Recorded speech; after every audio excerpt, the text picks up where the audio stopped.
na mmụọ nsọ.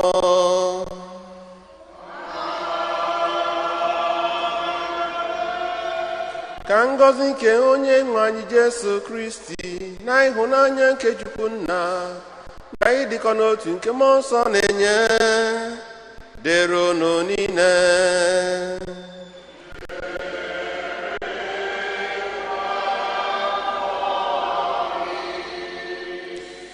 Ụmụnne nna Kristi, tata bụ ụka nke 32 n'oge na-adabaghị n'emume ọbụla n'afọ nke 3 nke ụka. Anyị jikwazi ajamisa wee na-echeta ụmụnna anyị ndị hapụgoro ụwa nke a, wee na-ayọ Chukwu onye pụrụ ime ihe niile, nna afọma na nna ebere, ka ọ gbaghara ha njọ dịrị mmehie ha ma dabatakwazi ha na ezi ya bụ udo na aṅụrị. Na ajamisa Nobat Aneke na-ayọ maka ezumike mkpụrụ obi ndị nọ na pọgatrị. Ndị Karizm na-ayọ maka Nobat Aneke ya na mkpụrụ obi ndị niile nọ na pọgatrị. Ezinụlọ ụzọ igwe na-ayọ maka birthday blessing, ngọzi nke ụbọchị ncheta ọmụmụ n'isi Dikin Okafọ ụzọ igwe. A na-ayọkwazi maka ngọzi inye ekene n'isi ezinụlọ Okolo, na-ayọ Chineke ka o mezuoro ha ihe ndị ha bugasị n'uche. Ka anyị natazi isi atiekụzi mkpa ndị ọzọ anyị bụ n'uche.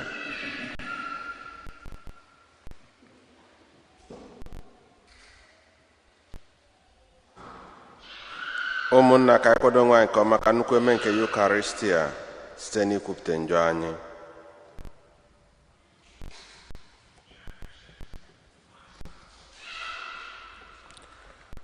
Onye bịara n'ụwa ịzọpụta ndị loghala elogha, onye nwe anyị mee ebere.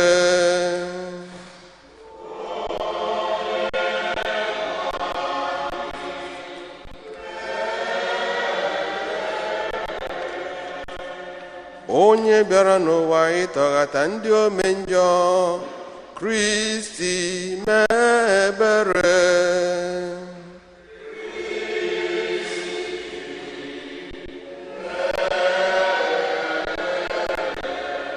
Onye nọ n'aka nri nna na-arịọtara anyị Chukwu arịrịọ, onye nwe anyị mee ebere.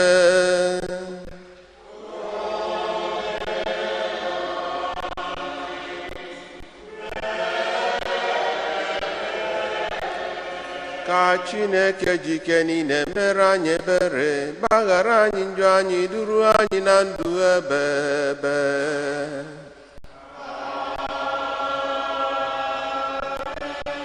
Otito dịrị Chineke n'enu kacha enu.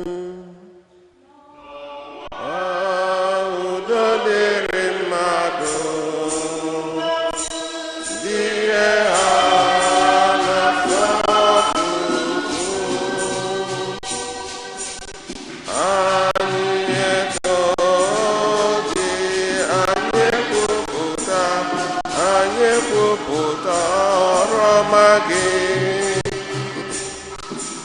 ha anyị esekpụrụ gị,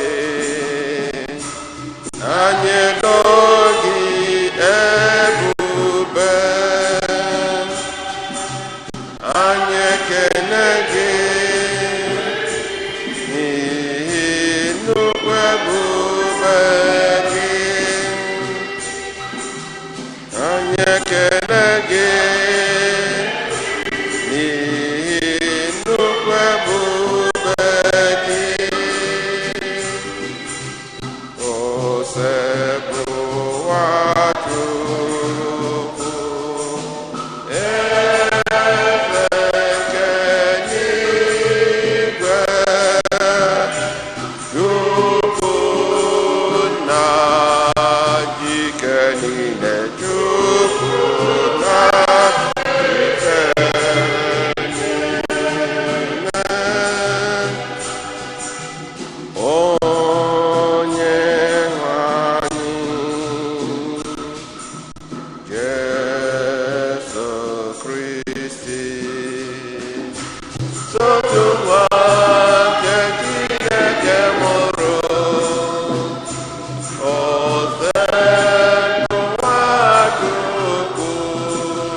bụrụ Chukwu ekele, onye na-ekpochapụ njọ nke ụwa, onye na-ekpochapụ njọ nke ụwa, onye nọ n'aka nri nna anyị ebere, n'ihi na afọ gị dị asọ, ego dị nwenu, n'ihi na afọ gị dị asọ. Jesu Kristi kachasị dị elu, nyere m ọsọ n'ebube Chukwu nna.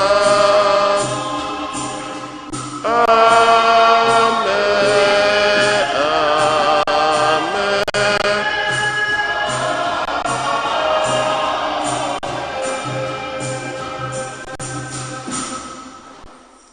Ka anyị rịọ arịrịọ.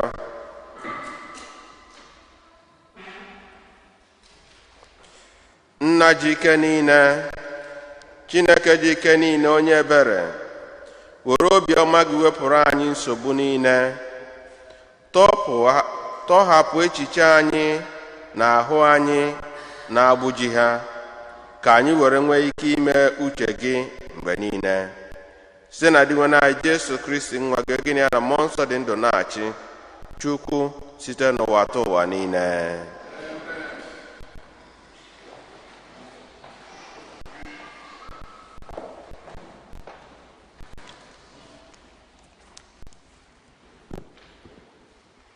Ihe ọgụgụ ewetara n'akwụkwọ abụọ nke Makabis. E nwere ụmụnne asaa ejidere ha na nne ha. Eze ji ntaramahụhụ nke ịpị ịtalị na oke imesi ike na-akwanye ha ka ha rie anụ ezi nke iwu mabidoro ha irinu. Otu n'ime ha, dịka onye na-ekwuchitere ha dum, kwuru sị, kedu ihe unu na-agba mbọ ịchọpụta anyị n'aka? Anyị dị njikere ịnwụ ọnwụ karịa imebi iwu nke nna anyị ha. Mgbe nwanne ya nke abụọ na-ekubu ume ikpeazụ, o kwuru sị, ekwensu na-enweghị akọ na uche, ị nwere ike igbu anyị n'ụwa nke, ma eze nke ụwa ga-ekulite anyị na ndụ ebighị ebi, ebe anyị na-anwụ n'ihi iwu ya, ka ya were dịkwa ndụ ọzọ ebighị ebi. Mgbe onye nke a nwụrụ, ha were onye nke atọ na-eme ihe ọchị. Mgbe ha chọrọ ire ya, ọ wepụtara ya ọsọ ọsọ, were obi siri ike setị aka ya, bịa were nchekwube juru afọ kwuo sị, ọ bụ eluigwe nyere m ihe ndị a, n'ihi iwu Chineke ajụla m ha, n'ihi na enwere m nchekwube na aga m enwetakwa ha ọzọ n'aka Chineke. Ọ tụrụ onye eze na ndị ụmụodibo ya n'anya nke ukwuu. Oge ha hụrụ obi siri ike na-atụgharị egwu ahụhụ ọbụla nke nwa okorobịa ka onye nke ahụ nwụrụ, ha takwara onye nke anọ nnukwu ahụhụ otu aka ahụ. Oge ọ na-anwụ, o were kwuo sị, anyị eketala oke ka mma ịnara ọnwụ n'aka ndị mmadụ, ma anyị nwere nchekwube n'ebe Chineke nọ, na ọ ga-ekulite anyị na ndụ ọzọ. Ma n'ebe unu nọ, unu agaghị enwe mbilite n'ọnwụ na ndụ ọhụrụ. Okwu osebuwa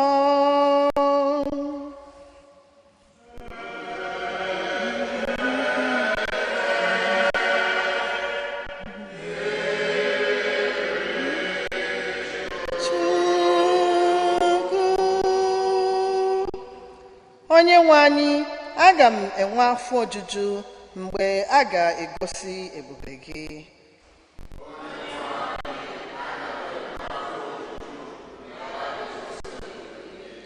Onyenwe anyị, aga m enwe afọ ojuju mgbe a ga-egosi ebube gị.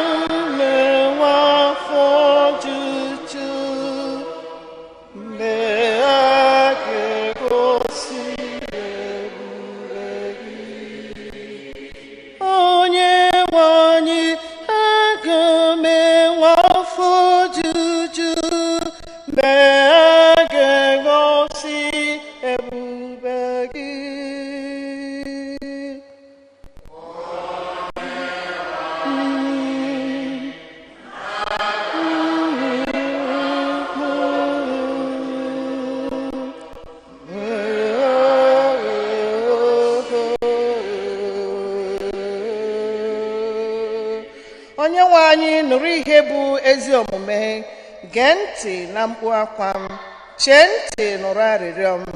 Aghụghọ ọbụla anọghị n'egbugbere ọnụ m.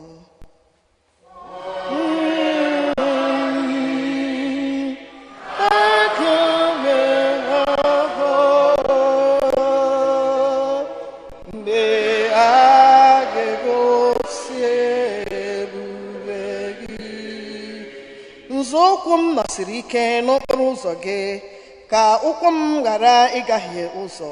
Chineke, ana m akpọku gị n'ihi na ịzala m oku. Tụgharịa, chee m ntị, nụrụ arịrịọ m.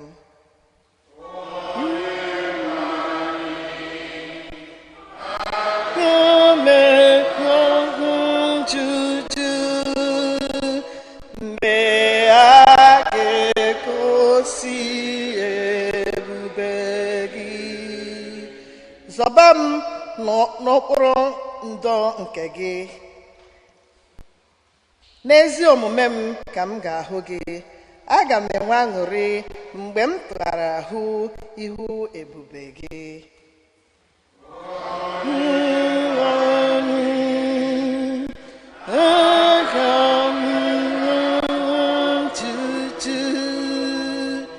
Mgbe a ga-egosi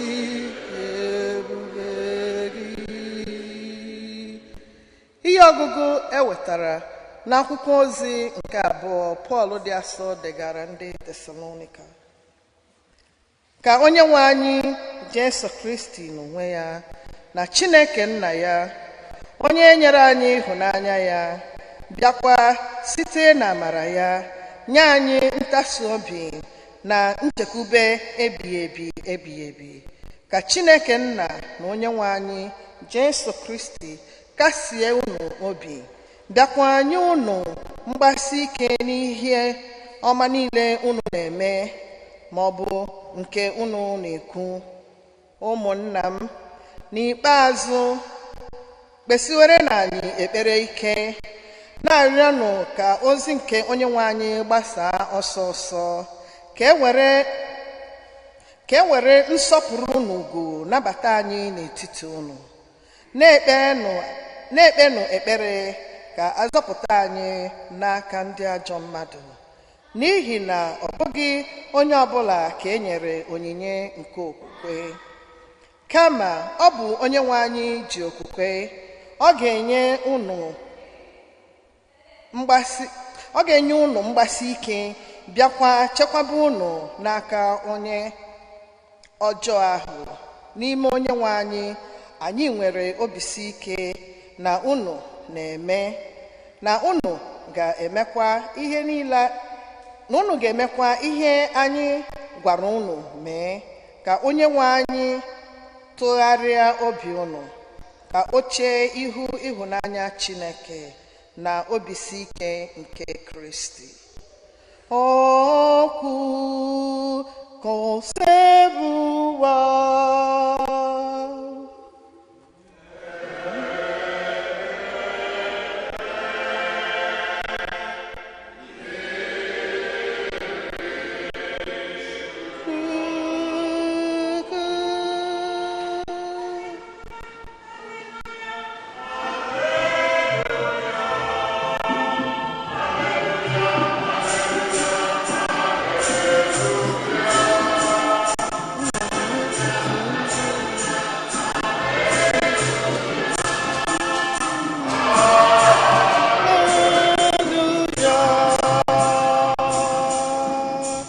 Jesu Kristi bụ onye mbụ m mụrụ n'etiti ndị nwụrụ anwụ, ka otito na ọchịchịrị dịrị ya ebighị ebi ebighị ebi.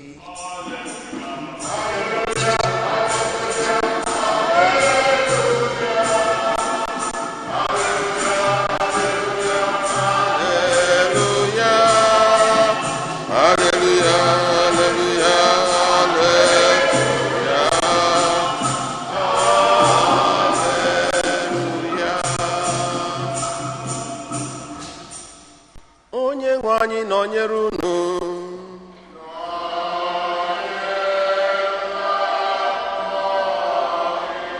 Ihe ọgụgụ nke ya si n'ozi ọma dasọ nke Luku dere. Otito erede dị nwe na ụfọdụ ndị Sadusii, ndị ahụ na-ekweghị na e nwere mbilite n'ọnwụ, bịakwutere Jesu jụọ ya ajụjụ sị, onye nkụzi, Mozis dere anyị n'akwụkwọ na onye nwanne ya lụrụ nwaanyị nwụọ na-amụtaghị nwa, ya kuchie nwunye nwanne ya ahụ ka ọ mụtara nwanne ya nwụrụ anwụ ụmụ. Ugbu a e nwere ụmụnne nwoke 7, nke diọkpara nụrụ nwaanyị nwụọ na-amụtaghị nwa, nke abụọ ekuchie nwunye nwanne ya bịakwa nwụọ na-amụtaghị nwa, nke atọkwa. Otu ihe ahụ mere ụmụnne 7 ahụ, ha dum nwụrụ na-amụtaghị nwa. N'ikpeazụ nwaanyị ahụ bịakwara nwụọ. Ugbu a na mbilite n'ọnwụ, nwunye onye ka ọ ga-abụ, ebe ọ bụ na ha 7 nụchara ya ka nwunye?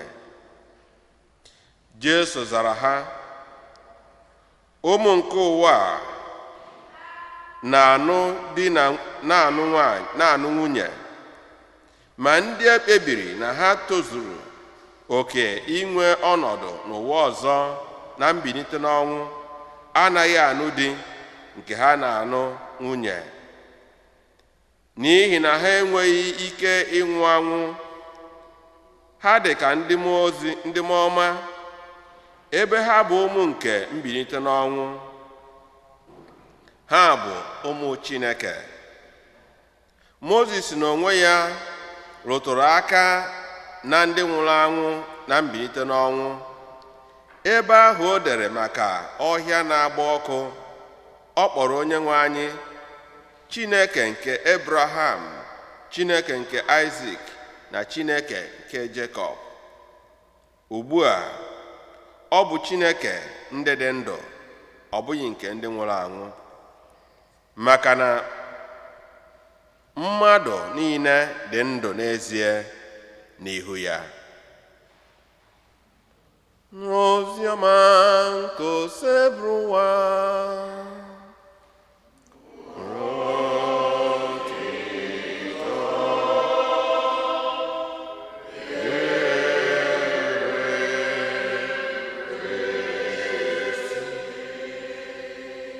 Ka anyị si n'oziọma nweta mgbaghara njọ anyị. Ọnwụ ya n'obe,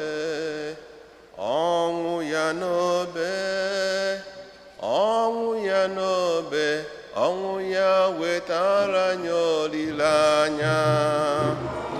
N'obe, ọnwụ ya n'obe, ọnwụ ya n'obe, ọnwụ ya wetara anyị olileanya. Ọnwụ ya n'obe, ọnwụ Jizọs nwụrụ n'obe, ọnwụ ya n'obe, ọ bụ ya wetara anyị olileanya.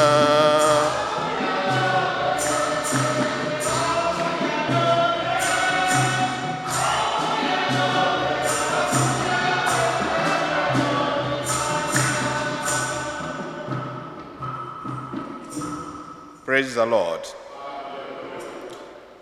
Ọnwụ na mbilite n'ọnwụ nke dị na Jesu Kristi bịa wetara anyị olileanya. Ya bụ ihe mere anyị niile ji wee bụrụ ụmụ nke gịnị? Nke mbilite n'ọnwụ. Praise the Lord. Anyị ma na afụfụ dị n'ụwa, suffering, ọnwụnwa dị, mkpagbu dị. Ọnwụ n'onwe ya bụ ihe mmadụ ada agbanarị, is inevitable. Mgbe anyị zụtara ọnwụ, ine ndụ anya, ọ dị ka o nwere meaning, o nwere nkọwa, o nwere ife ọbụla ị ga-aghọta. Ọ bụrụ na ị funugo ezinụlọ mmadụ nwụnarị, ife dị ka the only son or the only child, bụ ebe ha tụkwasịrị nchekwube na olileanya fụ ndị ejisi ka ọ bụrụ famili tụchagoro ime, anọkọta asị na nwa ha anwụọ, onye ha nekwasara anya. Ịbata ebe afọ anaghị ama ka esi edobe ọnụ were ekwu okwu, maka na ịnegide ihe niile anyị na-ajụ gịnị bụ isi ndụ mmadụ ma gịnị mmadụ dị.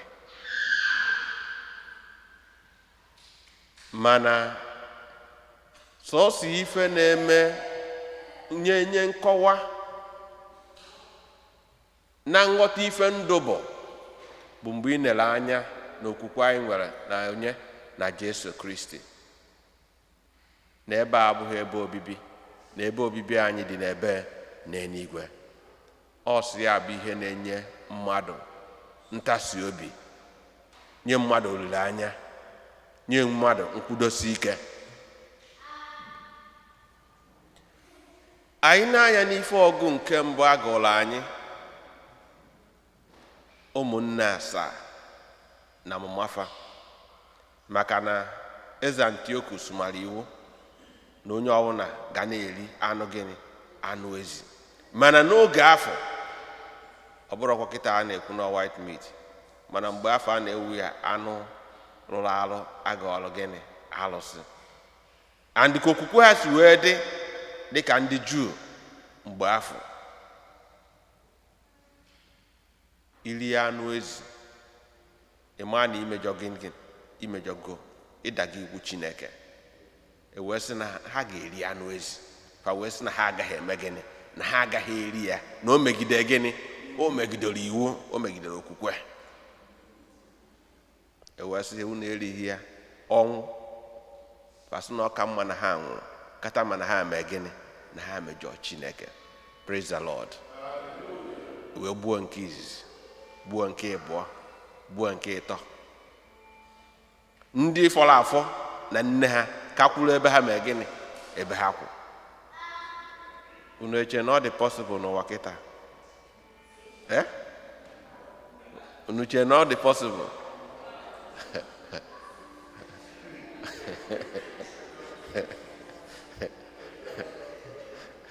Ịgbara o nwere akụkọ akọrọ na onye oshi batara n'ụlọ ụka, ebe otu anyị gbakọrọ n'aka ụka.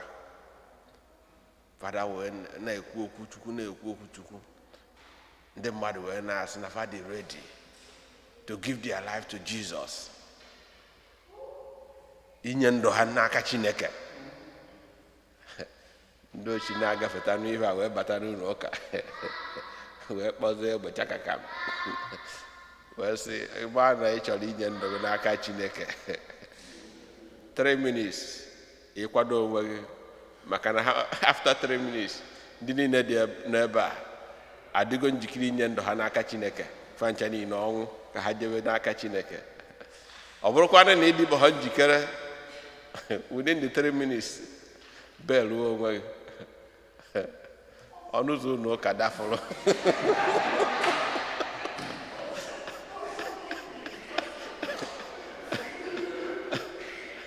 Meanwhile, asị pastọ ya mee gịnị? Ya chee ihu n'ọta mee gịnị? Na-eme omume nke ime ebere na-ayọ Chukwu mgbaghara. So at the end of 3 minutes unu oge egherigo oghe na mkpụrụ mmadụ na-agba fọzụrụ na-emezi Holy Ghost fire, blood of Jesus, blood of Jesus, blood of Jesus. So ndị ochi wee si pastọ ngwa tọọnụ ọ sị ya nọ ndị a bụ ndị ụka na ndị bịara ọgịrị anago ha wụbụla egbe ha pụọ. So in the face of difficulties, mgbe ha ka a na-amasị oke ifufe ga-efe, osisi kpọrọ nkụ ga-ada, mgbe ọnwụnwa ga-abịa ka a ga-amara ndị mee gịnị ndị kwerenụ. That is the time. These people, 7 of them, proved their faith. And kunu mara mgbe afọ ife gbasara mbilite n'ọnwụ adịbọrọ clear fa aghọtabeghị ya ka Jesu ji wee kọwazie ya na agba ọfụrụ. Maka na mgbe ochie a na-ewu ya nọ continuation of life. Aza ji wee si n'elu ugwu nke osogbuwa Chineke ka igwe ndị agha ga-eme gịnị ga-esiri mmadụ niile gịnị ife olili na mmanya kachata ụtọ na nne bụ ọkaibe. Ya na-afụ ya n'anya ilukwa olili na ọṅụṅụ dị n'ụwa n'ebe a ka o mee gịnị ka ọ dịzi. Mana ife dịzi na ịbụ na ị gaghị anwụzi, ọya ama nyazi gị, agụụ ama ngụsị gị maka na ife ị ga na-eri dị, akpịrị ama mkpọzi nkụ maka na ife ọṅụ mee gịnị ife ọṅụ dị. Mana o Jesu bịaziri na agba ọfụ wee were ndụ ya kọwara anyị ife bụ mbilite n'ọnwụ. Mana enwere ndị kwe na ndị ekwerọ. Ndị Farisii kwetara na mbilite n'ọnwụ, the spirit and the angels. Mana ndị Sadducees, ndị isi ekwe ọnwụ, jụwara isi na-eme philosophy, ife amamife nke ụwa. Ha wee bịa n'anya fụ Jesu ndị mmadụ na-eso ka ọ na-ekwukwa maka mbilite n'ọnwụ. But no, don't worry, na anyị ga-atụpụrụ ya ofu question ka a mara ka ọ ga-esi weza. Ha wee pụta wee were the virgin marriage ede na Deuteronomy chapter 3 wee dọbara ya as example. Moses nyere anyị iwu ọ bụ na nwaanyị ọ dị n'ala Igbo mgbe afọ nwoke nwa na-amụta ha nwa, nwanne ya eme gịnị ekuchie ya, ụmụ amụtara abụrụ nke onye ahụ mee gịnị nwụrụ anwụ. Mana ụmụnne asaa nụọ nwaanyị a mana unu mana o nwere ike ọ gaghị adị possible, ọ ife eji ọnya akweri ya ka ama ma ọ ga-ama. Maka na ọ bụrụ na na family gị onye nke izi nụrụ ya ọ mụta ha nwụọ nwụọ, onye bụ nụọ ya ọ mụta ha nwụọ nwụọ. Unu aka na-anụ unu aka ya na-anụ. O nwere ebe ya bụ ọ bụla ewere nwa were akwụkwọ ube tii na ji amaghị bụ ya sị ya ka elu ebe ha ka eje jụọ ese analụ asị ya ka nọrụdị n'ụlọ ka amara nke na-eme. Maka na ụmụnne ịsa anyị n'ofu nwaanyị ha ncha nwụọ na-amụta ha nwa, ọ gosi na ife abụọ nye ekwere Jesu ekwe. So finally the woman died. Wee sị ya na mbilite n'ọnwụ nwunye onye ka ọ ga-abụzi. Fesa anụchara ya. Jesu wee sị ya unu na-eche echiche ka ndị nke ụwa, unu aja eche echiche ka ndị nke gịnị eluigwe. Maka oge ụfọdụ anyị na-ebu amamife nke ụwa ụzọ, mana amamife nke Chineke karịrị amamife nke ụwa. Maka na amamife nke ụwa bụ foolishness in the eyes of God. O wee sịba n'ebe afọ a na-anụ ndị na nwunye ebe a ka e wee mụta ụmụ, mana n'ebe afọ ịnụ nwunye na ịnụ di emerọ gịnị adịrọ. Maka na onye ọna dị ka ndị ọma. And na Moses na onwe ya na mgbe ọfịa na-agba ọkụ o jere na o nwee ka o si wee kwukwu ya mgbe ọ kpọrọ Chineke Chineke nke Abraham, Isaac na gịnị na Jacob. And ndị a na-akpọ afa bụ ndị nwugolo anwụ, which means na ọ bụrụ na ọ ka bụ Chineke ha, it means na ha mee gịnị na ha ka dị ndụ. So na ọ bụ Chineke ndị dị ndụ, na ọ bụrụ gịnị ka ndị nwụrụ anwụ. And anyị ga-echeta na Jesu Kristi na onwe ya abụzi na onwe ya ka o ji gosizi proof of the reality of the resurrection. Na mbụ mgbe ọ gbara ama bụ n'ezinụlọ Lazarus, mgbe Lazarus nwụrụ ka ọ bịara wee gwa ụmụnne Lazarus ka ha na-ebe akwa na ọ bụrụ na ị na-ebe a nwanne ya ka nwụrụ, wee sị ya na ya bụ mbilite n'ọnwụ, na ya bụ ndụ. I am the life, the resurrection and the life. Onye ọbụla kwere na m, asịgodu na ọ nwụrụ anwụ, ọ ga-adị ndụ. Onye dị ndụ kwere na m, ọ gaghị eme gịnị? Ọ gaghị afụ ọnwụ anya. O wee sị ha unu kwere. Ụmụnne ya ka na-ekwunu anyị kwere na mgbe mmadụ, mana ha mara na o nwere ife ọ chọrọ iji wee prove fact. Lazarus anọgo abalị 4 and abalị 3 ka mmadụ na-anị akọnfirm na ọnwụgo. So the 4th day afọ gosiri na gịnị na ọnwụọ na-apị na o mekwantalism. Na abụrụ ndị be anyị okwu enwezi mmekwata, o sị ya mepee na okwute emepe, ọsị Lazarus asị gị mee gịnị? Kunie. Lazarus si n'ọnwụ kunie. O sị ya kutuo n'ụlọ ọsọ nke a mkpụrụ ụbọchị 3 aga m eme gịnị? Alụkwu ya. Praise the Lord. Ọ n'okwukwe ahụ ka anyị dabere. Paul dị asọ wee sị anyị n'okwukwe anyị ama nna anyị n'iyi. Ọ ya bụ na 1 Corinthians ọ sị, if our hope is in Christ, our hope in Christ is for this life, then we deserve more pity than anyone else. Na ọ bụrụ na okwukwe anyị na Kristi wụ jos maka ndụ nke ụwa, enwere ebe a na-enejere anya, ịma na a ga-emela anyị ebere maka na anyị amara ife. Ndụ gafere ife anyị na-afụ anya. Ọnwụ Jesu na mbilite n'ọnwụ ya mere ọnwụ ji wee bụrụ ụzọ nke ndụ ebe anaghị afụzi ya asị njedebe.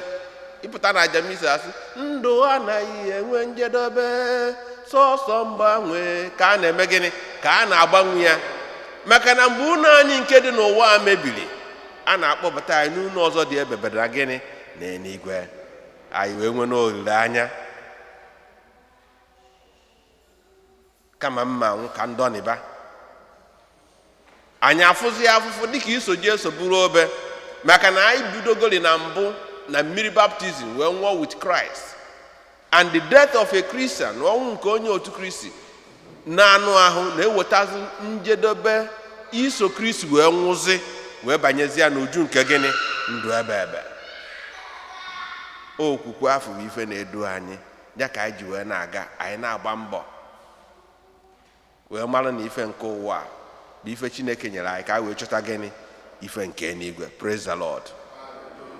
Yesterday ka ọ na yesterday or the day before yesterday ka ọ na-agwa ndị mmadụ, ọ bụrụ na unu aṅụrọ ntụkwasị obi n'ife bụ ife nke ụwa, n'ife bụ ife nke mmadụ, unu ama nwee ntụkwasị obi n'ife bụ nke eluigwe. And unu enekwara nke mmadụ, kedu ka a ga-esinye unu nke unu? Ọ ga-adị difficult. Onye malụrie eme gịnị? Enyekwu ya ọzọ.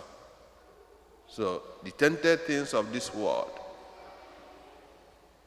anyị jiri ya wee chọta ife nke eluigwe.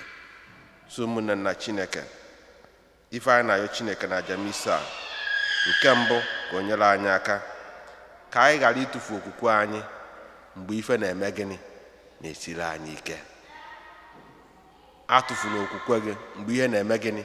Na-esiri gị ike. Maka na there is light at the end of the gịnị? Tunnel. Nke ịbụọ bụ ka okwukwe anyị nwere na Kristi na mbilite n'ọnwụ ka o wetara anyị ndụ ebe na njedebe nke ndụ anyị site na Kristi dị nwe n'anyị.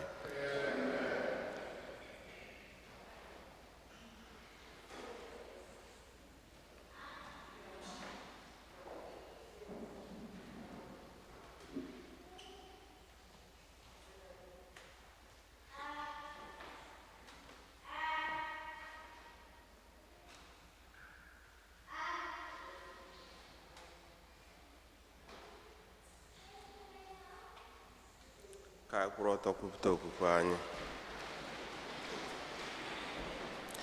Ekwe n'otu Chineke nna ji ike niile, onye kere n'igwe na ala na ihe dum a na-ahụ anya na ndị anaghị ahụ anya, ya na otu onye nwe anyị Jesu Kristi, so otu nwa Chineke mụrụ, nna mụrụ tupu ụwa atọ ụwa niile, Chukwu si na Chukwu, ihe si n'ihe, ezi Chukwu si n'ezi Chukwu, a mụrụ ya amụ eme ihe eme, ya na nna bụ otu ihe, ihe a ji bụrụ Chukwu, onye si na ya nwee ihe dum, onye maka ihe anyị bụ na maka ihe nzọpụta anyị si n'eluigwe gbadata, o were ahụ na Veji Maria site na mmụọ nsọ, ọ bụrụ mmadụ, abịa kpọgbuo ya n'obe n'ihi anyị n'oge ọchị Pontus Pilate, ọ taa ahụhụ, ọ nwụọ, enie ya, ma o bilite n'ụbọchị nke atọ ka akwụkwọ nsọ si kwu, ọ rọgo n'eluigwe na ọ n'aka nri Chukwu Nna, ma ọ ga-abịaghachi ọzọ n'ebe ya ikpe ndị dị ndụ na ndị nwụrụ anwụ ikpe, onye ọchịchị ya na-enweghị njedebe. Ekwe na mmụọ nsọ, onye nwe anyị na-enye ndụ, onye si na nna na nwa pụta, onye a na-esekpuru na-etokọrọ ya na nna na nwa, onye si na ndị amụma kwuo okwu. Ekwe n'otu nzukọ nsọ Katọlik na Apọstọlik, ekwuta m otu baptizim nke mgbaghara njọ, ana m atụ anya mbilite n'ọnwụ ndị nwụrụ anwụ. Ekpere nke ndị kwerenụ, mmadụ ịtọ ga-ewelite ọnụ ha kwupụta ebumnuche ha n'afọ anyị niile. Chineke nna pụrụ ime ife niile, imere anyị ụmụ nke mbilite n'ọnwụ site na baptizim n'ime Kristi. Anyị were okwukwe anyị nwere na mbilite n'ọnwụ eche n'iru gị mkpa anyị dị iche iche, ka nke ahụ ka nke mkpụrụ obi, ma nwee olileanya na ị ga-emezuru anyị ya. Ekpere. Onye mere eluigwe na ala,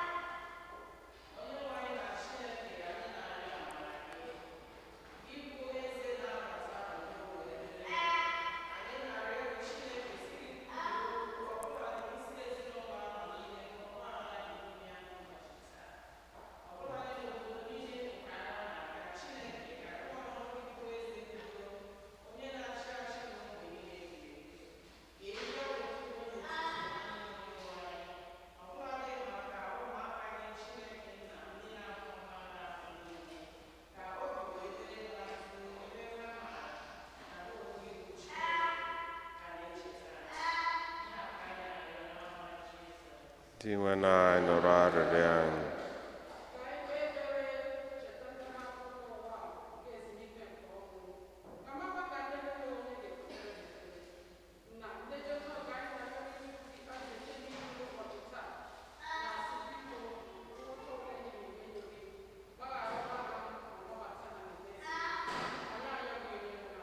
Dị nwe na anyị nụrụ arịrịọ anyị.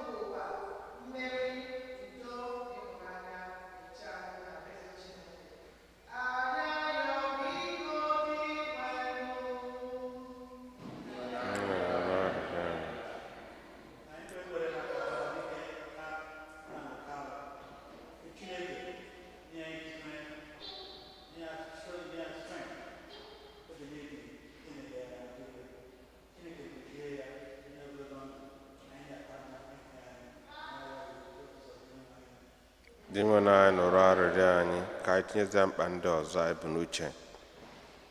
Cheta Nobat, Aneke na ndị nọ na pọgatrị dịka ndị Karizm si yọọ ya. Chetakwazi birthday blessing n'isi Dikin Okafọ ụzọ igwe, na ngọzi Chineke imezu ihe ha bụ n'uche bụ ezinụlọ Okolo.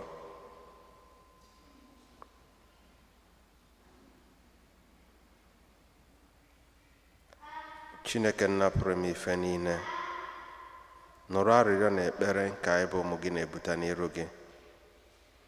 Ị maara karịa ka anyị yọrọ gị, anyị na-ayọ ka imezuoro anyị ya site na Kristi dị nwe na anyị.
Yọbanụ ụmụnna m ka aja mụ na unu na-achụrụ ị ga-asọ Chineke dị ike niile ịnara nọ.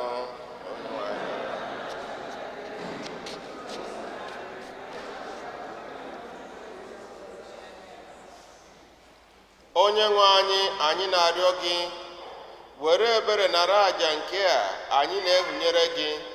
Biko mee ka emume ihe omimi nke ahụhụ nwa gị wetara anyị amara nke ga-azọpụta anyị site na Kristi dị nwe na anyị. Onye nwe anyị nọnyere unu, welite n'obi enu ka anyị nye ndị nwere Chukwu anyị ekene. O kwesịrị eze bụrụkwa ihe ziri ezi na-azọ ndụ na anyị ga-enye gị ekene oge niile na ebe niile. O nna dị nsọ, Chineke dị ike niile edo ụwa atọ ụwa site na Kristi dị nwe na anyị, onye jiri ihe ebere o nwere maka mmehie mmadụ kwere ka a mụọ ya na be Eju Maria. Ọ gbapụtara anyị n'ọnwụ ebebe site n'ọnwụ ọ nwụrụ n'elu obe, bịa site na mbilite n'ọnwụ ya nye anyị ndụ ebebe.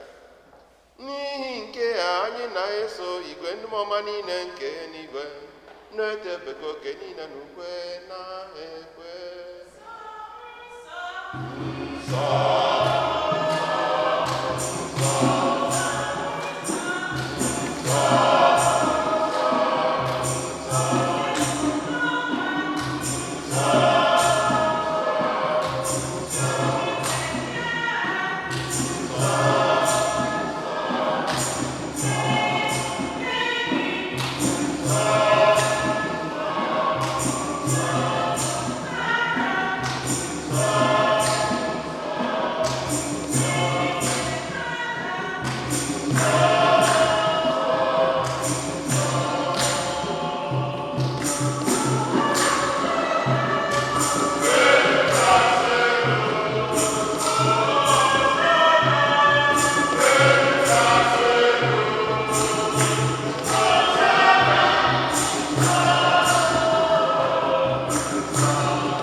anyị dị nsọ ezie, sọ gị na-edo ihe dum nsọ.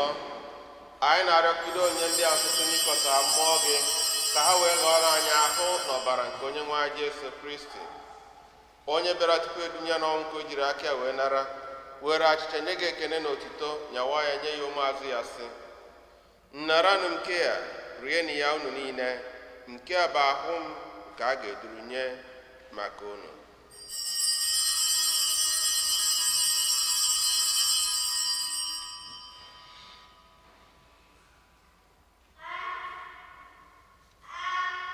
Otu akwa ka o si mee mgbe ha richara nri anyasị, o buru iko mmanya nyekwa gị ekene na otito, bunye ya ụmụazụ ya sị, nnaranụ nke a, ṅụọnụ ya unu niile, nke a bụ iko nke ọbara m, nke ọgba ndụ ọhụrụ dị ebe ebe. A ga-agba ya n'ihi unu na n'ihi mmadụ niile ka e wee gbaghara njọ. Na-emenụ nke a na ncheta nke m.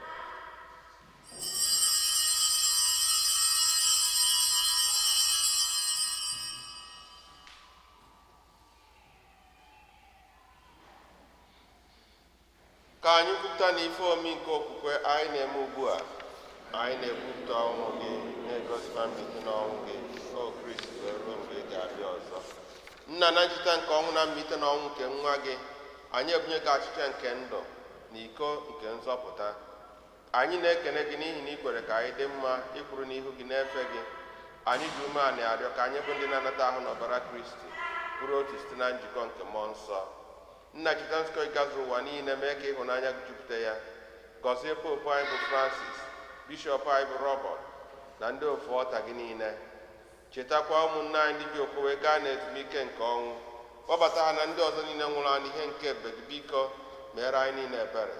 Ka anyị soro Virgin Maria dị ngọzi, nne nke Chukwu, Joseph dị asọ bụ di ya, ndị apọstụl, Fortunata dị nsọ, ndị mere uche gị n'ụwa wee keta ndụ ebe ebe. Ka anyị sorokwa ha na-eto gị na-edo gị ebube site na Jesu Kristi nwa gị. Ihe niile kere eke na-eso ya bụ Kristi, na-esikwa n'ime ya na n'aka ya, n'ịdịkọ n'otu nke mmụọ nsọ, na-enye gị bụ Chukwu Nna ji ike niile, nsọpụrụ na otito niile, site n'ụwa tụwa niile.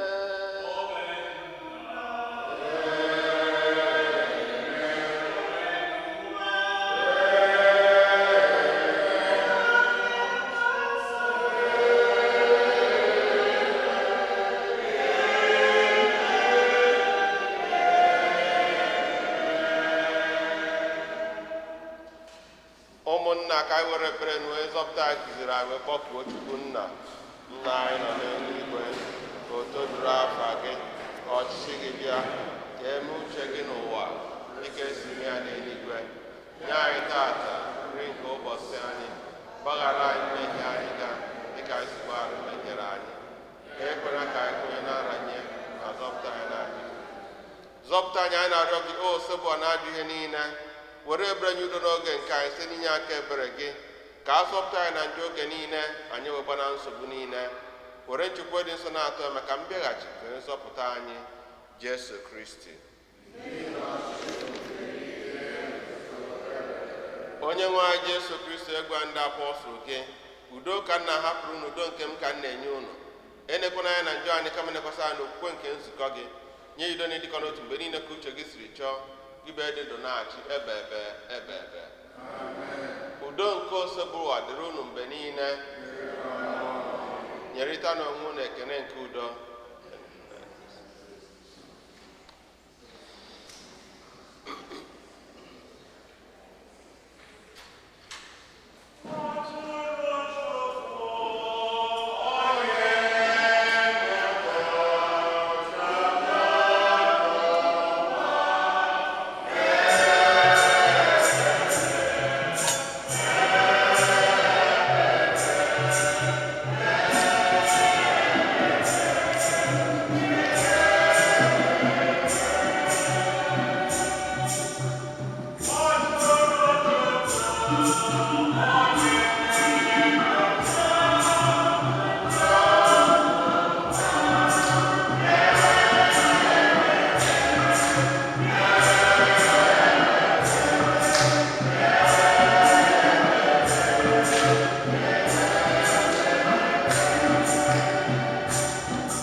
na-enwe atụrụ nke Chukwu na eluigwe na Jesu Kristo na-ekpochapụ njọ nke ụwa, ha nwere isi ọ bụ ndị akpọ n'oriri nke nwa atụrụ Chineke dị nwanụ edozuru nke bata n'ime ụlọ ọkwụrụ asọsọ okwu na mkpụrụ obi nke adịrị.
Ka anyị rịọ arịrịọ. Onye nwe anyị, anyị na-ekene gị maka ume nke ị gbara anyị site na onyinye gị dị nsọ.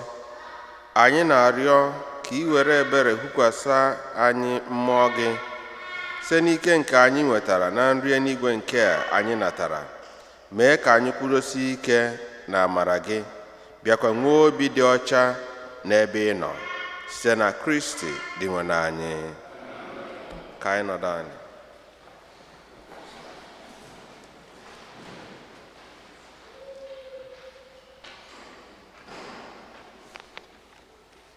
Otito dịrị Jesu. Otito dịrị Jesu. Second collection for military service.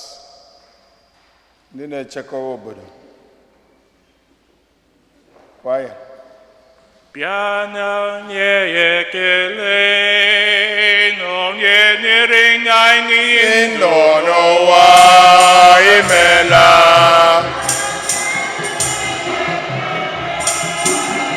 Onye mere ka anyị dị ndụ n'ụwa.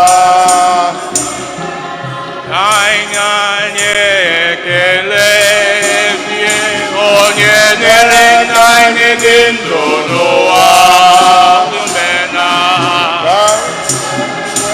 Ekele.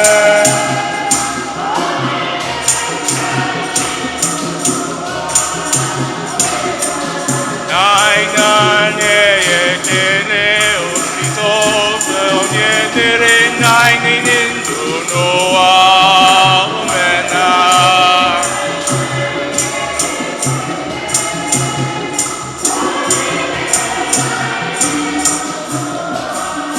Imela. Otito dịrị Jesu. We are offering classes for adults 16 and older who have not received their sacrament of baptism, Eucharist, and confirmation. And for those other religions who have joined the Catholic Church, please register by calling the rectory. Thank you for your support of the annual Catholic Appeal Campaign. As of now, the diocese have received $22,152 in pledges. We have accomplished our goal. Thank you for all you have already made. If you have already made a pledge, may the Lord reward you 100-fold. If you have not made the spillover left for the parish, you can still do. Our religious education program will be collecting the following items to support the migrants: gloves, hats, scarves, sweat socks, baby diapers, baby wipes, baby cream, toothbrush, toothpaste, soap, deodorant. Only new items, please. This drive is being sponsored by the diocese.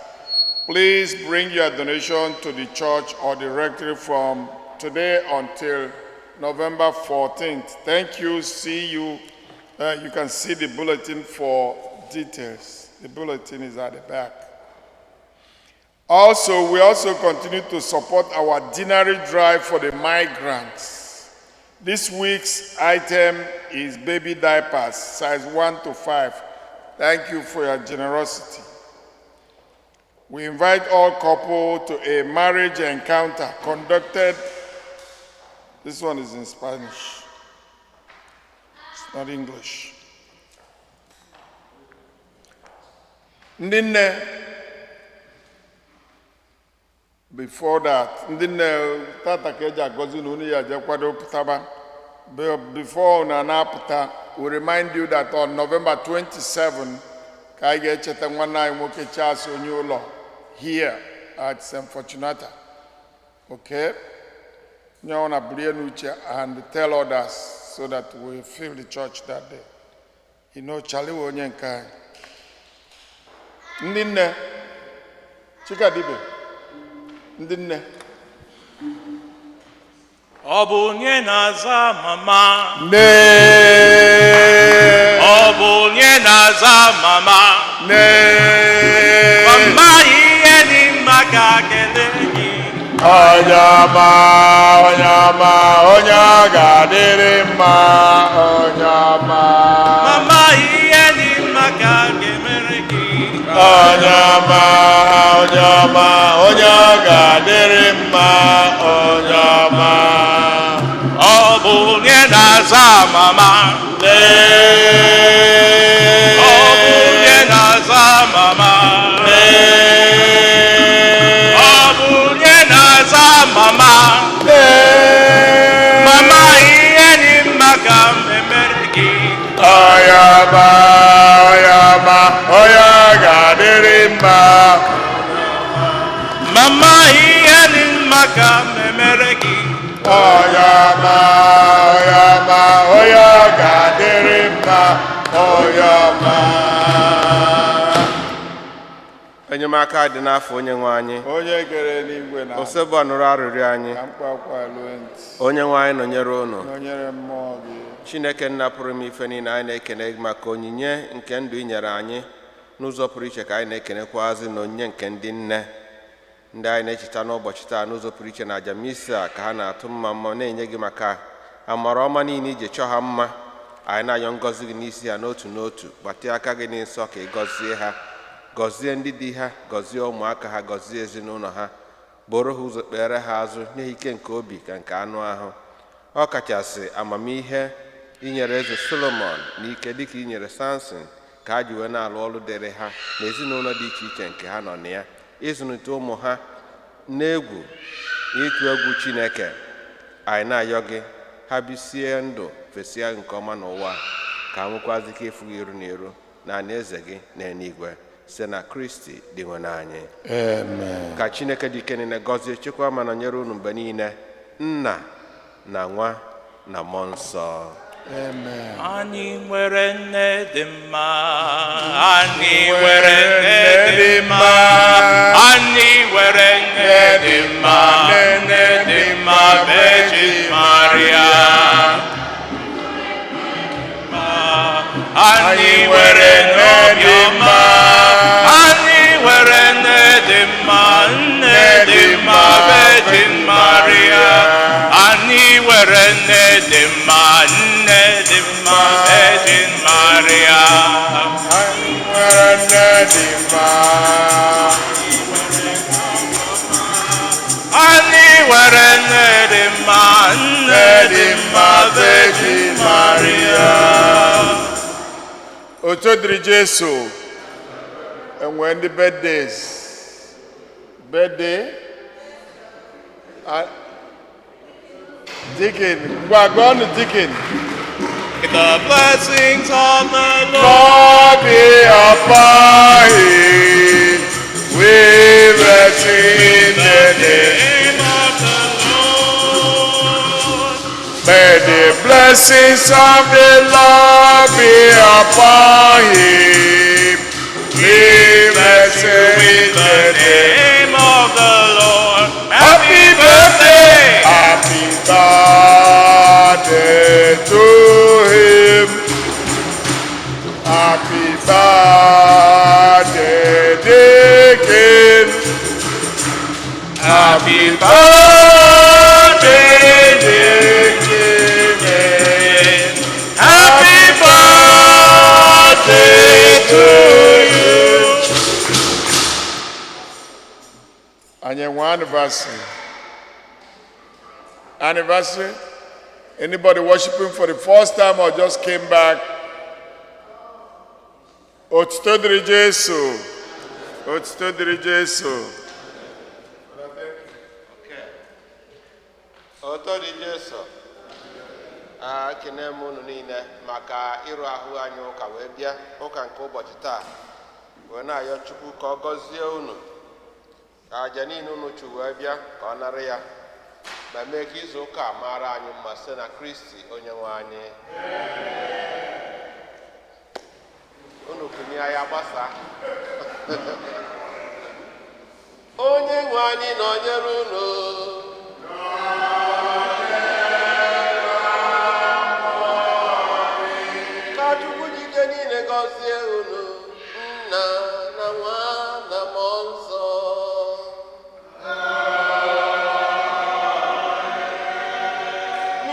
akwụsịgo